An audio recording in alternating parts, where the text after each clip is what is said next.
Je reçois pas mal de questions par rapport à ça, alors aujourd'hui je vous emmène en voyage avec Vinti parce qu'il vient systématiquement avec moi quand je vais à Saint-Martin. Première étape, en arrivant à l'aéroport, je laisse Vinti se promener le plus possible, faire ses besoins, se dépenser un petit peu parce qu'en fait lui il vient dormir toute la nuit forcément vu que c'est le matin très tôt.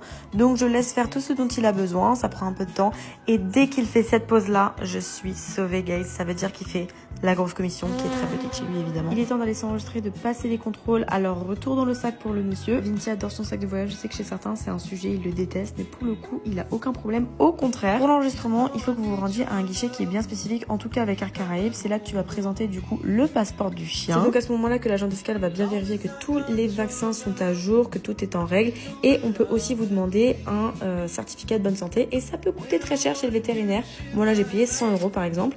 J'ai beaucoup rigolé parce qu'il y avait quelqu'un devant moi qui avait exactement le même sac mais pas tout à fait le même chien. Pour les contrôles j'ai pas pu filmer, mais moi je sors Vinti de son sac et je laisse toutes les affaires passer sous rayon X.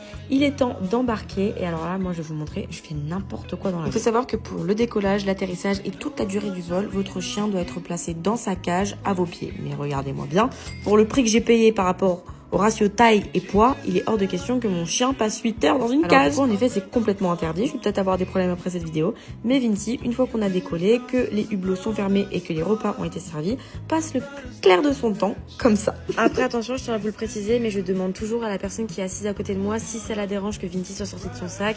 Et généralement, on me demande à ce qu'il sorte dès le début du vol. Donc ça n'a jamais été un problème. J'ai beaucoup de chance. Mais en même temps, regardez-moi cette bouillie, il est trop mignon. Je voyage toujours avec un petit paquet de croquettes et je pense évidemment à lui donner de l'eau parce que je sais pas vous mais moi dans l'avion je suis complètement déshydratée. Ce qui m'amène donc à une réflexion qui nourrit mon incompréhension. Comment ça se fait que les voyages d'animaux dans les soutes sont toujours autorisés alors que ces derniers ne peuvent pas avoir accès à de l'eau? C'est un truc que je ne comprends pas. Regardez comment il boit, comment il a soif. Bref, après 8 heures de vol très tranquille, Dieu merci mon chien ne s'appelle pas Jacques, nous voilà arrivés en Guadeloupe parce qu'il s'agit d'un vol avec une escale. Et oui, le trajet n'est pas terminé. Les vols qui font Paris-Saint-Martin en direct, sauf qu'il y a toute une administration par rapport au chien qui est hyper dense, hyper compliquée. Et franchement j'ai pas envie de me l'imposer à chaque fois que je voyage. J'ai un stade où je préfère que le voyage soit plus long avec une escale plutôt que de faire un direct, mais bon bref, c'est toute une histoire. Avant de prendre mon second avion de 30 minutes, je profite de ce couloir pour laisser Vinti aller faire ses petits besoins. Alors il n'y a aucune infrastructure. Enfin je comprends pas comment c'est possible qu'il n'y ait aucune infrastructure pour les animaux, mais bon, Vinti est assez petit pour passer en dessous des grillages, faut bien que sa taille serve à quelque chose. Enfin, franchement ça me fait trop rire de voir à quel point il passe absolument partout, c'est vraiment